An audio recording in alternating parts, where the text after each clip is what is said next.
Okay, my name is Miriam Ali, and today's presentation is going to be on file formats and applications. The first thing I'm going to speak to you about is raster graphics. And raster graphics are digital images that use coloured squares known as pixels to create a completed image. People also refer to them as a bitmap image.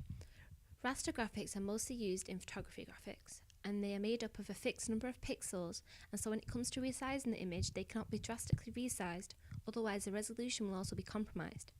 And this would lead to a grained looking image. As you can see here, this is a very pixelated image, and this would occur if we drastically resized. JPEGs, GIFs and PNGs are common raster graphic types, and Photoshop utilizes raster graphics as we usually deal with photos in that application. Vector graphics utilizes lines, points, curves and shapes to make images. When it comes to vector graphics, instead of using pixels like raster graphics, it's based on mathematical equations.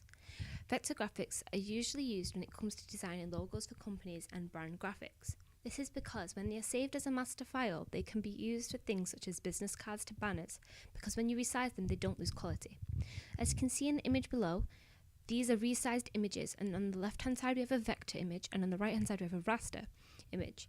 The left-hand side photo looks very clean and all the lines are visible, whereas on the right-hand side the image looks quite grainy and pixelated.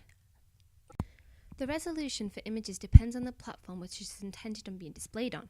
For example, for print we usually use 300 dpi, and for web use it's 72 dpi. DPI stands for dots per inch, and this is referring to the resolution of the images. If an image is printed, it requires a greater resolution than if it was seen on the screen of a monitor, and this is because it is usually the maximum resolution of monitors, that being 72 dpi. The image on the left shows two printed images and the different resolutions of each image. So on the left hand side we have a 72 dpi image, and on the right hand side we have a 300 dpi image. The right hand side image looks a lot more clearer, whereas on the right hand side it's of a lower resolution. Moving on to aspect ratio, the aspect ratio is the proportional relationship between the width and height of a photo, and it determines the physical size of the image. The aspect ratio of an image is shown in the mathematical way of presenting a ratio. For example, an image that is 4 inches wide and 3 inches high would be shown as 4 by 3. The list below shows a few aspect ratios and their uses. The next thing I'm going to be speaking to you about is file formats. Images can be saved in a variety of different formats. Within each format, the information is encoded in a computer file. The first one I'm going to talk to you about is a GIF, and a GIF stands for Graphics Interchange Format. This file format compresses images, however the compression is lossless, which means no detail is lost. GIFs are suitable for the web but not for printing due to its limited colour range. They are usually used for animations, and we often see them in social media as people send them back and forth between each other. And next is a JPEG, and JPEG stands for Joint Photographic Experts Group. This file type compresses the image, and this is a lossy file type, meaning detail is lost to make the file size small. This file type is usually used for digital photographs as it creates a small size file which can be uploaded easily onto web pages. A TIFF stands for Tagged Image File Format, and TIFF images are uncompressed. This means that they contain a lot of detail of the image, and this is why the file size is so large. The TIFF file is the most common file type used in Photoshop and InDesign. An example of how a TIFF file is used is if we take an image into Lightroom and we decide we want to edit it further into Photoshop, we can send the image to Photoshop, and that file type would be known as a TIFF file because it's still currently being used, and then again sending it back from Photoshop into Lightroom still in the TIFF file format because it's not completed. Next we have EPS, and an EPS stands for Encapsulated PostScript, and this is a file format that may contain 2D vector graphics, bitmap images and text. An EPS file can contain both text and graphics, and EPS files are usually used to store artwork such as logos and drawings. A PSD is a layered image file which is used in Photoshop. This means that they support multiple pictures, text, objects, as well as using layers. When an image is complete, Photoshop allows the user to flatten the layers and convert the flat image into a JPEG, GIF, TIFF so that it can be shared. And lastly, we have a PDF. A file with a PDF extension is a portable document format file. It is used to present and exchange documents reliably. PDFs can contain hyperlinks, embedded fonts, and videos, etc.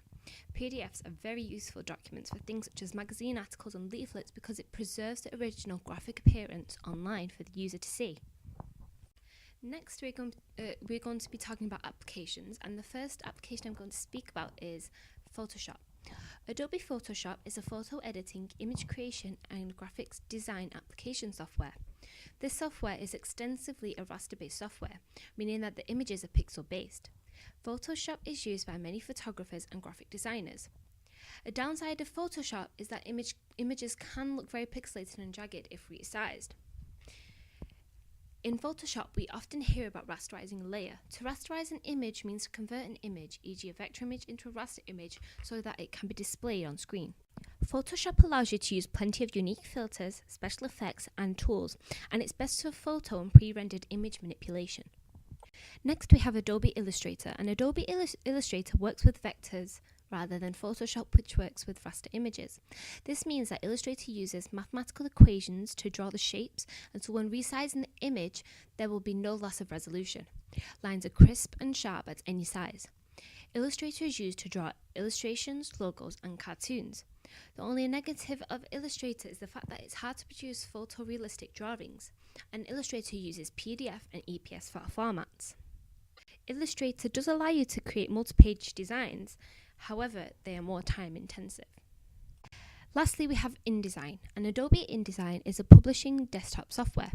InDesign is used to produce leaflets, posters, magazines, and books. This software allows you to create a layout with a combination of text, image, and text. It also allows you to link elements from other programs without converting them into pixels.